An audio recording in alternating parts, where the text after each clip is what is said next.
সুখদেব রাজগুরুর যে আত্মবলিদান, দেশের স্বাধীনতার জন্য 1931 সালের 23শে মার্চ অর্থাৎ আজকের দিনে তারা তিনজন ভারতবর্ষের যে বীর শহীদ, তারা স্বাধীনতার জন্য নিজেদের জীবন উৎসর্গ করেছিলেন। তার জন্যই আমরা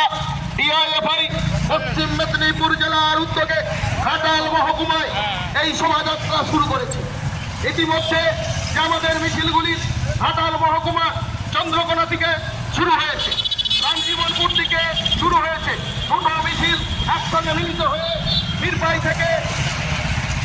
ঘাটাল পৌঁছাবে বর্দা চৌকাট হয়ে, এবং